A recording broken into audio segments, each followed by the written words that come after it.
एक समय की बात है जब धरती पर राजाओं का शासन था और हर राज्य अपनी शक्ति और प्रतिष्ठा के लिए युद्ध करता था। यह कहानी भी ऐसे ही एक साम्राज्य की है जहां राजा विराट देव का शासन था। विराट देव अपने साहस, न्यायप्रियता और अद्वितीय युद्ध कौशल के लिए प्रसिद्ध था, लेकिन उसकी एक कमजोरी थी, उसका हृदय। यह हृदय किसी शस्त्र से नहीं बल्कि एक साधारण लोहार की पत्नी से बन चुका था। राजा विराट देव का राज्य विशाल था, उसकी सेना अजेय मानी जाती थी और उसके दरबार में बड़े बड़े विद्वान और योद्धा बैठते थे। किंतु उसके हृदय में जो आग जल रही थी वह किसी युद्ध या साजिश से अधिक प्रचंड थी। वह आग थी लोहार की पत्नी, जिसे देखने के बाद वह कभी पहले जैसा नहीं रह सका। लोहार का नाम था अर्जुन। वह महल के लिए तलवारें, भाले और युद्ध के अन्य हथियार बनाता था। उसकी पत्नी का नाम था धनवंती, जिसे पूरे नगर में उसकी सुंदरता और सादगी के लिए जाना जाता था। वह केवल रूपवती ही नहीं बल्कि चतुर और साहसी भी थी। वह अपने पति के साथ उसकी भट्टी में हाथ बंटाती थी, धधकती आग के सामने भी अपने तेज और आत्मविश्वास को बनाए रखती थी। कहानी तब शुरू हुई जब राजा विराट देव एक दिन नगर भ्रमण पर निकला। राजा प्रायः ऐसे ही घोड़े पर सवार होकर गुप्त रूप से अपने राज्य का निरीक्षण करता था। जब वह कारीगरों की बस्ती से गुजरा तब उसने पहली बार धनवंती को देखा। वह लोहार की दुकान के बाहर खड़ी थी, एक हाथ में पानी का घड़ा और दूसरे हाथ से अपने माथे का पसीना पोंछ रही थी। सूर्य की किरणें उसके चेहरे पर पड़ रही थीं और उसके बालों की लटें हवा में लहरा रही थीं। राजा को ऐसा प्रतीत हुआ मानो उसने किसी देवी को देख लिया हो। वह कुछ क्षण वहीं रुका, लेकिन फिर आगे बढ़ गया। किंतु उस एक झलक ने उसके भीतर कुछ बदल दिया था। राजा जब महल लौटा तो उसका ध्यान अपने काम में नहीं लग रहा था। दरबार में सभासद कुछ कह रहे थे, परंतु उसकी आंखों के सामने बस वही चेहरा घूम रहा था। वह पहली बार किसी स्त्री के लिए इतना विचलित हुआ था। अगले कुछ दिनों तक राजा बार बार किसी न किसी बहाने उस बस्ती में जाने लगा। कभी वह व्यापारियों से मिलने जाता, कभी हथियारों की गुणवत्ता पर चर्चा करने के बहाने अर्जुन के पास पहुंचता। अर्जुन गर्व के साथ अपने बनाए शस्त्र राजा को दिखाता और धनवंती एक आदर्श गृहिणी की तरह अपने पति का सम्मान बढ़ाने के लिए राजा का सत्कार करती। किंतु धनवंती की आंखों में राजा के लिए कोई विशेष आकर्षण नहीं था। वह अपने पति से प्रेम करती थी और अपनी साधारण जीवन से संतुष्ट थी। राजा के मन में एक अनजानी जलन उत्पन्न होने लगी। वह विराट सम्राट था जिसने बड़े बड़े युद्धों में विजय प्राप्त की थी, पर एक लोहार की पत्नी के मन में अपने लिए कोई स्थान नहीं बना पा रहा था। राजा के इस विचलन को महल के कुछ खास दरबारियों ने भांप लिया। एक दिन प्रधानमंत्री भद्रसेन ने राजा से कहा, महाराज, मैं देख रहा हूं कि इन दिनों आप कुछ व्याकुल रहते हैं। क्या कोई चिंता आपको परेशान कर रही है? राजा ने कुछ क्षण सोचा और फिर मुस्कुराकर बोला, कभी कभी मनुष्य को वो चीज भा जाती है जो उसके अधिकार में नहीं होती। प्रधानमंत्री अनुभवी व्यक्ति था। उसने राजा के हाव भाव को पढ़ लिया और धीरे से कहा, महाराज, राजा की इच्छाएं सीमित नहीं होती। संसार में ऐसी कोई वस्तु नहीं जो सम्राट की शक्ति से परे हो। राजा को भद्रसेन की बात सुनकर ऐसा लगा जैसे किसी ने उसकी भावनाओं को सही शब्द दे दिए हों। उस रात राजा ने निश्चय किया कि वह धनवंती को अपने महल में लाएगा। उसके लिए यह केवल प्रेम नहीं बल्कि अधिकार का प्रश्न भी था। दूसरी ओर धनवंती को भी यह आभास होने लगा था कि राजा की दृष्टि उस पर अधिक समय तक टिकने लगी है। उसने अपने पति अर्जुन से इस बारे में कुछ कहने का विचार किया, लेकिन फिर यह सोचकर चुप रह गई कि शायद यह सब उसका भ्रम हो। फिर एक दिन ऐसा आया जब राजा ने अपने सैनिकों को आदेश दिया कि वे अर्जुन को महल में बुलाएं। जब अर्जुन राजा के समक्ष उपस्थित हुआ तो राजा ने उसकी कला की प्रशंसा की और उसे राजमहल में स्थायी रूप से रहने का प्रस्ताव दिया। तुम्हारी कारीगरी अद्भुत है अर्जुन। मैं चाहता हूं कि तुम महल में रहकर केवल मेरे लिए शस्त्र बनाओ। तुम्हें हर सुविधा मिलेगी और मैं तुम्हें सोने में तौल दूंगा। अर्जुन ने राजा के प्रस्ताव को विनम्रता से ठुकरा दिया। महाराज, मैं धन के लिए काम नहीं करता। मेरी भट्टी मेरे लिए मंदिर के समान है और मैं उसे छोड़कर कहीं और नहीं जा सकता। राजा को यह उत्तर पसंद नहीं आया, लेकिन उसने क्रोध प्रकट नहीं किया। उसने सोचा, अगर अर्जुन महल में रहने को तैयार नहीं तो क्या धनवंती भी नहीं आएगी? कुछ ही दिनों बाद राजा ने अर्जुन को एक और प्रस्ताव भेजा। इस बार उससे युद्ध के लिए एक विशेष तलवार बनाने को कहा गया, जो केवल महल के भीतर तैयार की जा सकती थी।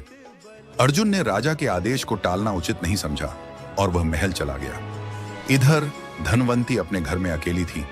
वह राजा की नीयत से अनजान नहीं थी, किंतु उसे यह भी विश्वास था कि उसका पति जल्द ही लौट आएगा।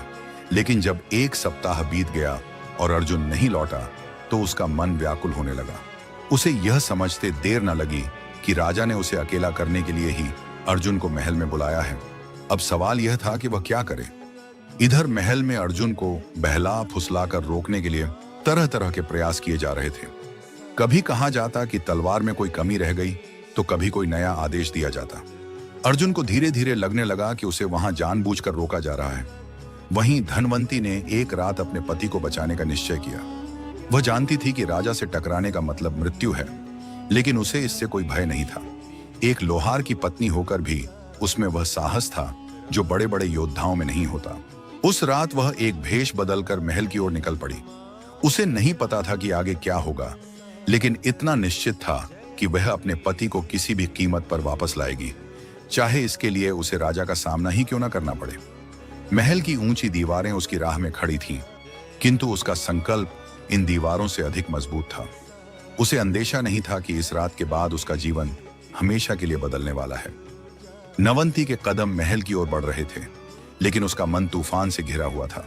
वह जानती थी कि एक साधारण लोहार की पत्नी का महल में प्रवेश असंभव था, फिर भी उसके अंदर का साहस उसे रोक नहीं रहा था। रात का अंधकार उसके लिए ढाल बन चुका था और वह अपने चेहरे को एक घूंघट से ढके हुए महल के मुख्य द्वार तक पहुंची। महल के द्वार पर सख्त पहरा था। सैनिकों की पैनी नजरें किसी भी अजनबी को भीतर घुसने नहीं देती थी। धनवंती ने पहले से एक योजना बना रखी थी। उसने अपनी चाल धीमी की, अपनी सांसें काबू में रखीं और हाथों में एक टोकरी पकड़ ली जिसमें कुछ फल और मिठाइयां रखी थीं। उसने वहां खड़े एक सैनिक से कहा, राजमहल में महाराज के लिए मिठाई लाने का आदेश दिया गया था, मुझे रसोई तक जाने दिया जाए। सैनिकों ने उस पर शक भरी नजर डाली। यह सामान्य नियम था कि कोई भी नया व्यक्ति सीधे महल के अंदर नहीं जा सकता था, लेकिन महल में हमेशा कुछ न कुछ आयोजन चलते रहते थे और सेविकाएं अंदर बाहर जाती रहती थीं। एक सैनिक ने पूछा, किसने भेजा है तुम्हें? धनवंती ने बिना रुके उत्तर दिया, प्रधानमंत्री भद्रसेन जी ने। वे महाराज के लिए विशेष प्रसाद बनवा रहे हैं और कहा कि जल्दी पहुंचाना है। अगर देर हुई तो वे क्रोधित हो जाएंगे। प्रधानमंत्री का नाम सुनते ही सैनिक सतर्क हो गए। वे राजा के सबसे विश्वास पात्र व्यक्ति थे और उनके आदेश की अवहेलना करना आसान नहीं था। एक सैनिक ने संदेह से भरकर कहा, रुको, मैं अंदर जाकर पूछता हूं। धनवंती को यह कतई मंजूर नहीं था। अगर सैनिक अंदर गया और भद्रसेन से पूछताछ की तो उसका झूठ तुरंत पकड़ में आ जाता। उसने जल्दी से एक और चाल चली। अगर तुम्हें लगता है कि मैं झूठ बोल रही हूं तो तुम खुद प्रसाद लेकर अंदर पहुंचा दो, लेकिन अगर महाराज को पता चला कि तुमने उनके आदेश में देरी की तो तुम्हारी गर्दन कट सकती है। सैनिकों के बीच हलचल मच गई।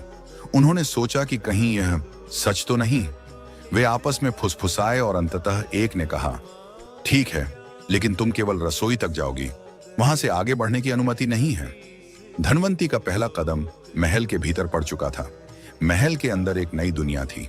चमकते झूमर, संगमरमर की दीवारें और सैकड़ों सेवक सेविकाएं इधर उधर भाग दौड़ कर रहे थे। उसकी नजरें इधर उधर घूमने लगी। उसे अर्जुन को ढूंढना था, लेकिन वह जानती थी कि अगर किसी को संदेह हुआ तो उसकी योजना असफल हो जाएगी। वह धीमे कदमों से रसोई की ओर बढ़ी। वहां पहुंचते ही उसने एक सेविका का हाथ पकड़ा और धीरे से कहा, बहन, मैं नई हूं। सुना है कि राजा ने किसी लोहार को यहां बुलाया है। क्या तुम जानती हो कि वह कहां है? सेविका ने उसे सिर से पांव तक देखा और कहा, हाँ, वह महल के पिछले कक्षों में ठहराया गया है। राजा ने उसे तब तक रोकने का आदेश दिया है जब तक उसकी तलवार पूरी न हो जाए। धनवंती को अब पूरा यकीन हो गया कि राजा ने जानबूझकर अर्जुन को वहां कैद किया है। अब सवाल था, वह अर्जुन तक कैसे पहुंचे? वह सोच ही रही थी कि तभी महल के गलियारे में हलचल मच गई। राजा विराट देव दरबार से लौट रहे थे। चारों तरफ सैनिकों और सेवकों की दौड़ भाग शुरू हो गई। धनवंती ने तुरंत खुद को एक खंभे के पीछे छिपा लिया। उसने झांक कर देखा, राजा अपनी शाही पोशाक में गर्वीली चाल से आगे बढ़ रहे थे। उनके चेहरे पर संतोष झलक रहा था, मानो उन्हें विश्वास हो कि उनका इरादा पूरा होने वाला है। धनवंती की मुट्ठियां भींच गईं। वह जानती थी कि अगर उसे अर्जुन तक पहुंचना है तो उसे और भी जोखिम उठाने होंगे। रात धीरे धीरे गहराने लगी थी। महल में कुछ ही लोग जाग रहे थे। धनवंती ने अपने कपड़ों को थोड़ा बदल लिया ताकि वह एक सेविका की तरह दिख सके। फिर वह धीरे से उन गलियारों की ओर बढ़ने लगी जहां अर्जुन को रखा गया था। जब वह एक लंबे गलियारे में पहुंची तो उसने देखा कि कुछ सैनिक बाहर पहरा दे रहे थे। वह जानती थी कि सीधा अंदर जाना असंभव था, लेकिन तभी उसे महल की एक पुरानी नीति याद आई। अगर किसी महिला सेविका को राजा के किसी खास मेहमान को कोई जरूरी संदेश देना हो तो उसे अंदर जाने की अनुमति मिल सकती थी। धनवंती ने झट से एक गिलास में दूध डाला और धीमे कदमों से सैनिकों के पास पहुंची। महाराज के आदेश पर उनके मेहमान के लिए दूध लाया गया है, उसने आत्मविश्वास से कहा। सैनिकों ने उसे देखा और कहा, इतनी रात गए? धनवंती ने बिना हिचकिचाए कहा, महाराज ने कहा कि वह मजबूत रहना चाहिए ताकि तलवार समय पर बन सके। अगर यह नहीं पहुंचा तो तुम पर गाज गिर सकती है। सैनिकों ने एक दूसरे को देखा, फिर सिर हिलाया। जाओ, लेकिन जल्दी बाहर आ जाना, एक सैनिक ने कहा। धनवंती का दिल तेजी से धड़क रहा था। वह भीतर पहुंची। अर्जुन वहां बैठा था, एक बड़ी तलवार पर काम कर रहा था। वह थका हुआ दिख रहा था, लेकिन उसकी आंखों में वही दृढ़ता थी जो धनवंती हमेशा देखती थी। अर्जुन ने जब धनवंती को देखा तो वह हक्का बक्का रह गया। तुम यहां कैसे? धनवंती ने जल्दी से कहा। अब समय नहीं है सवालों का, राजा ने तुम्हें यहां कैद कर रखा है, हमें भागना होगा। अर्जुन ने सिर हिलाया, लेकिन फिर कहा, सैनिक हर जगह हैं, बिना शोर किए हम नहीं निकल सकते। धनवंती ने अपनी आंखों में एक चमक के साथ कहा, तुम्हारे हाथ में हथौड़ा है और मेरे पास दिमाग, हमें मिलकर रास्ता निकालना होगा। महल के गलियारों में पहरेदार चल रहे थे, लेकिन उन्हें यह अंदाजा भी नहीं था कि उसी रात एक साधारण लोहार की पत्नी एक सम्राट के महल से अपने पति को छीनने के लिए आई थी। और यही वह क्षण था जब महल की दीवारों में हलचल मचने वाली थी। धनवंती और अर्जुन महल की काल कोठरी जैसे कक्ष में खड़े थे, जहां राजा ने उसे कैद कर रखा था। धनवंती की सांसें तेज थीं, अर्जुन की आंखों में संकल्प की ज्वाला थी। उन्हें यहां से बाहर निकलना ही था, किसी भी कीमत पर। अर्जुन ने धीरे से कहा, महल के बाहर निकलना इतना आसान नहीं है धनवंती। यहां हर द्वार पर सिपाही खड़े हैं, अगर वे हमें देख लेंगे तो हम दोनों की गर्दन कट जाएगी। धनवंती ने मुस्कुराकर कहा, राजा की चालाकी पर मत जाओ अर्जुन, लोहार की पत्नी हूं, हथौड़े की ताकत के साथ साथ दिमाग भी चलाना जानती हूं। अर्जुन ने उसकी ओर देखा। वह जानता था कि धनवंती केवल कहने के लिए यह नहीं बोल रही थी। जब से उसने उसे देखा था, तभी से उसकी समझदारी और हिम्मत ने अर्जुन को चौंकाया था। धनवंती ने जल्दी से कक्ष में नजर दौड़ाई। वहां दीवारों पर कुछ औजार लटके थे, हथौड़ा, छेनी और लोहे की छड़ें। उसने एक विचार सोचा और अर्जुन से कहा, तुम ये लोहे की छड़ें उठा लो, हमें बाहर निकलने के लिए बस कुछ मिनटों की जरूरत है। अगर हम सैनिकों को भ्रम में डाल दें तो हम आसानी से निकल सकते हैं। अर्जुन ने उसकी योजना सुनी और उसकी आंखों में एक आशा की किरण जाग उठी। लेकिन कैसे? उसने पूछा। धनवंती ने धीरे से उत्तर दिया, महल के सैनिक सतर्क रहते हैं, लेकिन वे भी आदतों के गुलाम हैं। पहरेदारी के दौरान वे हर एक घंटे बाद अपनी जगह बदलते हैं। अगर हम सही समय पर सही दिशा में भागें तो हम उनके भ्रम का फायदा उठा सकते हैं। अर्जुन ने सिर हिलाया। वे दीवार के पास आए और कान लगाकर पहरेदारों की बातचीत सुनने लगे।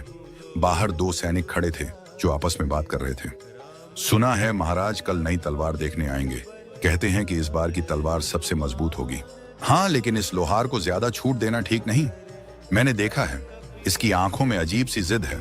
धनवंती ने अर्जुन की ओर देखा। उनकी आंखों में वही जिद झलक रही थी। वह जानती थी कि उसके पति को कैद में रखकर राजा ने एक बहुत बड़ी गलती की थी। अब हमें ज्यादा देर नहीं करनी चाहिए, अर्जुन ने कहा।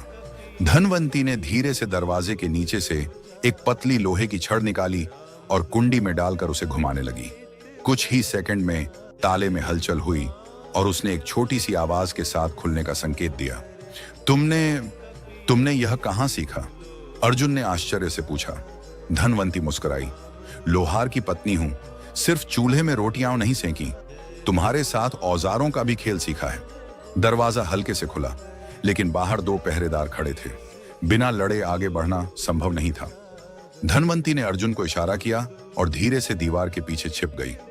अर्जुन ने अपने मजबूत हाथों में हथौड़ा पकड़ा और इंतजार करने लगा।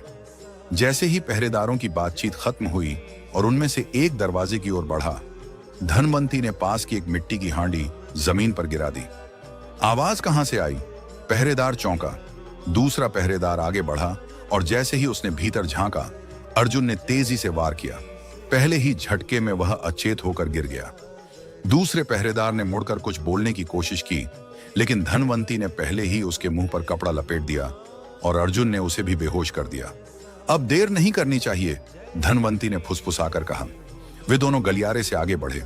रास्ते में उन्होंने पहरेदारों के कपड़े उतार कर पहन लिए ताकि कोई उन पर संदेह न करे। लेकिन बाहर निकलने का रास्ता इतना आसान नहीं था। जैसे ही वे महल के पिछले दरवाजे की ओर बढ़े, वहां पहले से ही 4 सैनिक खड़े थे। अब? अर्जुन ने पूछा। धनवंती ने चारों तरफ देखा और एक योजना दिमाग में आई।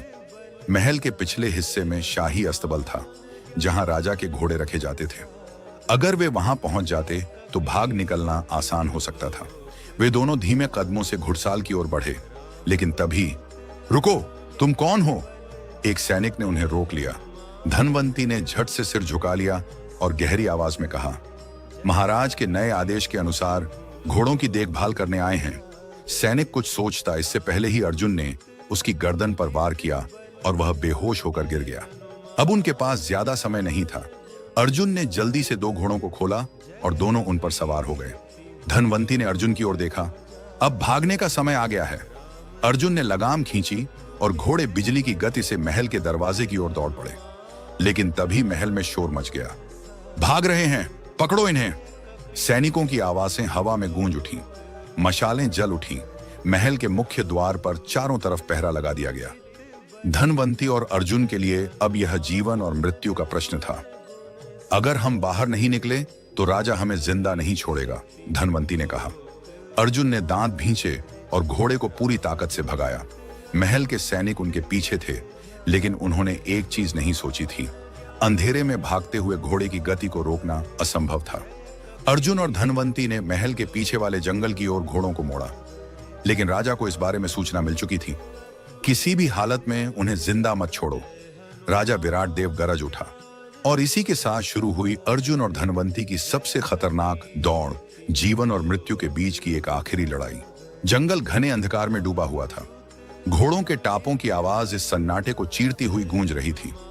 अर्जुन और धनवंती पीछे मुड़कर देखे बिना पूरी ताकत से भाग रहे थे, लेकिन उन्हें पता था कि राजा के सैनिक उनका पीछा कर रहे हैं। मशालों की हल्की रोशनी दूर कहीं टिमटिमा रही थी, जो इस बात का संकेत थी कि खतरा अभी टला नहीं था। धनवंती ने घोड़े की लगाम कसकर पकड़ी और अर्जुन की ओर देखा। हम कब तक भागते रहेंगे? ये जंगल इतना भी सुरक्षित नहीं है। अर्जुन ने गहरी सांस लेते हुए कहा, हमें यहां से निकलने का रास्ता खोजना होगा। सीधा आगे बढ़ने का मतलब है कि हम जल्दी ही पकड़े जाएंगे। धनवंती ने अपने चारों ओर नजर दौड़ाई। जंगल में घनी झाड़ियां थीं, जिनमें छिपकर वे सैनिकों से बच सकते थे, लेकिन घोड़े वहां नहीं जा सकते थे। उन्होंने अचानक घोड़ों को रोकने का संकेत दिया। क्या कर रही हो? अर्जुन ने चौंक कर पूछा। हमें अलग होना होगा। सैनिक घोड़ों के टापों की आवाज सुनकर हमारे पीछे आ रहे हैं। अगर हम घोड़ों को आगे भेज दें और खुद किसी और रास्ते से निकलें तो वे धोखा खा सकते हैं। अर्जुन समझ गया। उसने जल्दी से अपनी तलवार निकाली और घोड़ों की लगाम ढीली छोड़ दी। घोड़े बिना दिशा के आगे दौड़ पड़े और दोनों ने झाड़ियों के बीच छलांग लगा दी। कुछ ही पलों में सैनिक जंगल के उस हिस्से में पहुंच गए जहां घोड़ों के टापों की आवाज गूंज रही थी। वो इधर गए हैं, एक सैनिक चिल्लाया। बाकी सैनिक घोड़ों के पीछे दौड़ पड़े, लेकिन अर्जुन और धनवंती अब दूसरी दिशा में धीरे धीरे बढ़ रहे थे। उनकी सांसें तेज थीं, लेकिन वे बिना आवाज किए आगे बढ़ रहे थे। अब हमें कहां जाना चाहिए? धनवंती ने अर्जुन से पूछा। अर्जुन ने थोड़ा सोचा और कहा, अगर हम दक्षिण की ओर बढ़ें तो हमें वह पुराना पहाड़ी रास्ता मिल सकता है जो नदी तक जाता है। वहां से हम किसी गांव तक पहुंच सकते हैं। धनवंती ने सिर हिलाया, लेकिन रास्ता आसान नहीं था। जंगल के अंदर घने पेड़ थे, कांटेदार झाड़ियां थीं और सबसे बड़ा खतरा जंगली जानवरों का था। वे दोनों आगे बढ़ ही रहे थे कि अचानक झाड़ियों में हलचल हुई। अर्जुन ने तुरंत तलवार निकाल ली। कौन है?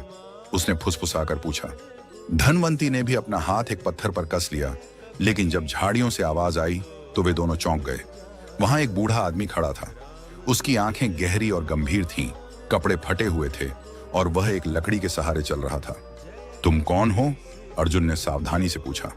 बूढ़े ने मुस्कुराकर कहा, मैं वही हूं जिसे लोग भूल चुके हैं। मैं इस जंगल का रक्षक हूं। धनवंती ने संदेह से उसे देखा। क्या तुम हमारी मदद कर सकते हो? बूढ़े ने सिर हिलाया। मैं तुम दोनों को बचने का रास्ता दिखा सकता हूं, लेकिन बदले में तुम्हें मेरी एक बात माननी होगी। अर्जुन ने गहरी सांस ली। क्या? बूढ़े ने जंगल के एक और गहरे हिस्से की ओर इशारा किया। वहां एक पुराना मंदिर है। वहां जाने से तुम्हें राजा के सैनिक नहीं ढूंढ पाएंगे, लेकिन वह जगह सुरक्षित नहीं है। वहां एक रहस्य छिपा है जिसे जानने के बाद तुम्हारी जिंदगी पहले जैसी नहीं रहेगी। धनवंती ने अर्जुन की ओर देखा। उनके पास ज्यादा विकल्प नहीं थे। हमें जाना होगा, अर्जुन ने कहा। बूढ़े ने मुस्कुराकर रास्ता दिखाया। तो आओ, मैं तुम्हें उस मंदिर तक ले चलता हूं, लेकिन याद रखना, वहां जो भी देखोगे उसे समझने के लिए तुम्हें पहले से ज्यादा हिम्मत रखनी होगी। अर्जुन और धनवंती ने एक दूसरे की ओर देखा और उस अनजान मंदिर की ओर चल पड़े, जहां उनके भाग्य का सबसे बड़ा रहस्य छिपा था। रात गहरी होती जा रही थी और जंगल के साए और भी डरावने लगने लगे थे। अर्जुन और धनवंती बूढ़े आदमी के पीछे पीछे चल रहे थे। पत्तों की सरसराहट, उल्लुओं की भयावह आवाज और घने पेड़ों की टहनियां किसी रहस्य का संकेत दे रही थीं। तुम हमें इस मंदिर के बारे में और बता सकते हो? धनवंती ने धीमे स्वर में पूछा। बूढ़े ने चलते चलते कहा, यह मंदिर बहुत पुराना है। कहा जाता है कि यहाँ सदियों पहले एक आश्रित तपस्या किया करते थे, लेकिन एक दिन कुछ ऐसा हुआ जिससे यह मंदिर शापित हो गया। तब से यहाँ कोई नहीं आता। अर्जुन ने भौहें चढ़ाई। शापित? इसका क्या मतलब? बूढ़े ने एक गहरी सांस ली। वह मंदिर राजा की हसरतों की कब्रगाह है। जब तुम वहां पहुंचोगे तो खुद जान जाओगे। धनवंती और अर्जुन ने एक दूसरे की ओर देखा। यह रास्ता पहले से ज्यादा रहस्यमय होता जा रहा था। कुछ ही देर बाद पेड़ों के बीच से एक पुराना टूटा फूटा मंदिर दिखने लगा। इसकी दीवारों पर बेलें छड़ी हुई थीं, पत्थरों पर काई जमी थी और छत आधी ध्वस्त हो चुकी थी। लेकिन सबसे अजीब बात यह थी कि मंदिर के चारों ओर एक अजीब सी ठंडक थी, जैसे यह जगह समय के बंधनों से बाहर हो। हम यहाँ सुरक्षित रहेंगे? धनवंती ने संदेह से पूछा। बूढ़े ने गंभीरता से सिर हिलाया। यहाँ सैनिक नहीं आएंगे, लेकिन तुम्हें सावधान रहना होगा। इस मंदिर की दीवारों के पीछे कुछ ऐसी कहानियां छिपी हैं जिन्हें जानना आसान नहीं। अर्जुन ने मंदिर के दरवाजे पर हाथ रखा। दरवाजा चरमराते हुए खुल गया। अंदर अंधेरा था। अर्जुन ने मशाल जलाई और जैसे ही रोशनी फैली, उनकी आंखें फटी की फटी रह गईं। मंदिर के अंदर पत्थर की दीवारों पर नक्काशी बनी हुई थी, जिसमें राजा का चित्र उकेरा गया था। लेकिन सबसे चौंकाने वाली बात यह थी कि वहां एक और चेहरा भी था, एक महिला का चेहरा। धनवंती ने आगे बढ़कर उस नक्काशी को देखा और अचानक उसके चेहरे का रंग उड़ गया। यह तो मेरी शक्ल जैसी लग रही है। अर्जुन भी हैरान था। यह कैसे हो सकता है? बूढ़े ने गहरी सांस ली और कहा, क्योंकि इतिहास खुद को दोहरा रहा है। यह मंदिर केवल पत्थरों का ढांचा नहीं है। यह एक कहानी है जो हर पीढ़ी में फिर से जन्म लेती है, और इस बार यह कहानी तुम्हारे साथ लिखी जा रही है। धनवंती का दिल तेजी से धड़कने लगा। क्या मतलब? कौन थी यह महिला? बूढ़े ने अर्जुन की ओर देखा और फिर धीरे से कहा, वह एक लोहार की पत्नी थी और राजा उससे प्रेम करता था। सन्नाटा छा गया। मंदिर की हवा अचानक और ठंडी हो गई। धनवंती ने अपने हाथों को जोर से भींच लिया। तो क्या मेरी कहानी भी? बूढ़े ने कोई जवाब नहीं दिया, लेकिन उसकी आंखों में छिपी उदासी सब कुछ कह रही थी। अर्जुन ने तलवार कसकर पकड़ ली। हम यहां क्यों आए हैं? क्या यह केवल शरण लेने की जगह है या हमें कुछ और देखना है? बूढ़े ने मंदिर के केंद्र की ओर इशारा किया। वहां एक पुरानी पत्थर की वेदी थी और उस पर एक चमकता हुआ मोती रखा था। यह मोती इस कहानी की कुंजी है, बूढ़े ने कहा। अगर तुम्हें अपने भविष्य को बदलना है तो इस मोती का रहस्य समझना होगा। धनवंती ने घबराकर अर्जुन की ओर देखा। तो क्या यह राजा अब भी हमें खोज रहा है? बूढ़े ने सिर झुका लिया। राजा कभी हार नहीं मानते। अर्जुन ने मोती की ओर हाथ बढ़ाया, लेकिन जैसे ही उसने उसे छूने की कोशिश की, मंदिर की दीवारें हिलने लगीं और हवा में एक अजीब सी सरसराहट गूंज उठी। शायद यह सिर्फ एक मंदिर नहीं था, यह अतीत और भविष्य के बीच का एक दरवाजा था जो खुलने ही वाला था। अर्जुन के हाथ जैसे ही उस रहस्यमयी मोती के करीब पहुंचे, मंदिर की दीवारें अचानक तेजी से हिलने लगीं। हवा में एक अजीब सा कंपन महसूस हुआ और लगा जैसे चारों तरफ कोई अदृश्य शक्ति जाग उठी हो। धनवंती ने घबराकर अर्जुन का हाथ पकड़ लिया, जबकि बूढ़ा आदमी धीरे धीरे पीछे हटने लगा। रुको, उसे मत छुओ, बूढ़े ने चेतावनी भरी आवाज में कहा। लेकिन अर्जुन अब पीछे हटने के लिए तैयार नहीं था। उसके मन में सवालों की झड़ी लग चुकी थी। अगर यह मोती इस कहानी की कुंजी था तो इसे छूने से शायद सारा रहस्य सामने आ सकता था। लेकिन जैसे ही उसकी उंगलियां मोती के ऊपर पड़ी, एक तेज झटका लगा। अर्जुन ने महसूस किया कि जैसे कोई अदृश्य शक्ति उसे पीछे धकेल रही हो। मंदिर की दीवारों पर बनी नक्काशियां अचानक चमक उठी और उनमें उकेरे हुए चित्र जीवंत होने लगे। धनवंती की आंखें भय से फैल गईं। दीवारों पर राजा की छवि थी और उसके ठीक सामने एक महिला खड़ी थी जिसकी शक्ल हूबहू धनवंती से मिलती थी। लेकिन इस बार कुछ अलग था। चित्र के भीतर राजा ने उस महिला का हाथ पकड़ रखा था। वह उसकी ओर देख रहा था, लेकिन उसकी आंखों में प्रेम नहीं, बल्कि एक अजीब सा जुनून झलक रहा था। एक ऐसा जुनून जो धीरे धीरे पागलपन में बदल रहा था। यह क्या हो रहा है? अर्जुन ने हांफते हुए पूछा। बूढ़े ने गहरी सांस ली और धीमे स्वर में कहा, तुमने समय के एक ऐसे रहस्य को छेड़ दिया है जो सदियों से बंद था। यह सिर्फ एक कहानी नहीं, बल्कि एक श्राप है। धनवंती की आंखों से आंसू छलकने लगे। मतलब यह सब पहले भी हो चुका है? एक राजा, एक लोहार की पत्नी और... बूढ़े ने सिर झुका लिया। हाँ, और हर बार इस कहानी का अंत एक ही होता है, खून, धोखा और विनाश। अर्जुन ने तलवार कसकर पकड़ ली। लेकिन इस बार हम इसे बदल सकते हैं, है ना? बूढ़े ने उसे गौर से देखा। शायद, लेकिन यह आसान नहीं होगा। अगर राजा को पता चल गया कि तुम यहां हो तो वह तुम्हें जिंदा नहीं छोड़ेगा। अर्जुन ने मोती को उठाने की फिर से कोशिश की, लेकिन इस बार जैसे ही उसने उसे छुआ, मंदिर के अंदर एक भयानक चीख गूंज उठी। धनवंती ने चीखकर अर्जुन को पीछे खींच लिया। यह क्या था? बूढ़े की आंखों में भय झलक उठा। राजा को पता चल गया कि तुमने मोती छू लिया है। अब वह तुम्हें खोजने आ रहा है। और तभी मंदिर के बाहर घोड़ों की आवाज सुनाई देने लगी। सैनिकों के भारी बूटों की आहट नजदीक आ रही थी। अर्जुन और धनवंती ने एक दूसरे की ओर देखा। वे फंस चुके थे। अर्जुन ने तलवार कसकर पकड़ ली, लेकिन बूढ़े ने उसका हाथ थाम लिया। युद्ध कभी भी भाग्य नहीं बदलता अर्जुन। अगर इस कहानी का अंत बदलना है तो तुम्हें समझदारी से कदम उठाने होंगे, बूढ़े ने धीमे लेकिन दृढ़ स्वर में कहा। धनवंती की सांसें तेज हो गईं। उसकी आंखों में डर साफ झलक रहा था, लेकिन उसके भीतर एक अजीब सा संकल्प भी था। अगर राजा यहां तक आ गया है तो इसका मतलब है कि उसे इस मोती का रहस्य भी पता है, अर्जुन ने फुसफुसाते हुए कहा। बूढ़े ने सिर हिलाया। सिर्फ पता ही नहीं, बल्कि इसी मोती की ताकत के कारण वह हमेशा जिंदा बना रहा है। यही वजह है कि यह कहानी बार बार दोहराई जाती है। राजा मरता नहीं, बल्कि फिर से जन्म लेता है, और हर जन्म में वह इस मोती को पाने की कोशिश करता है। धनवंती का चेहरा सफेद पड़ गया। मतलब वह राजा अभी भी जिंदा है? हाँ, बूढ़े ने कहा, और वह इस समय तुम्हें पाने के लिए आ रहा है। अर्जुन ने दहाड़ते हुए तलवार खींची। फिर मैं उसे रोकूंगा। मैं इस बार इस कहानी का अंत बदल दूंगा। बूढ़े ने उसकी ओर देखा और धीमे से मुस्कुराया। यही तो मैं चाहता था, लेकिन याद रखना, तलवार से नहीं, केवल इस मोती की शक्ति से ही राजा को हराया जा सकता है। तभी मंदिर के दरवाजे पर जोरदार धमाका हुआ।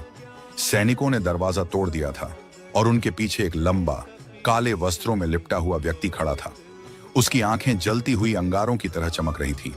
धनवंती, मैंने तुम्हें जन्मों तक खोजा है, राजा की आवाज मंदिर में गूंज उठी।